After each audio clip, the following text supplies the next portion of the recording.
Hindi lang isa, kundi dalawang magkatabing jewelry shop ang magkasabay na ninakawan sa Cebu City. Nasa 14 na milyong pisong halaga ng alahas ang nalimas nila sa loob lang ng 30 segundo.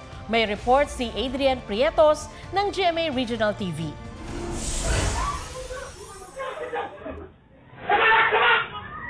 Alas 11 ng umaga nang pasukin ng mga lalaki ang jewelry store na ito sa Cebu City. Habang pinapadapa ang mga customer at tauhan ng tindahan, mabilis nilang sinisimot ang mga nakadisplay na alahas.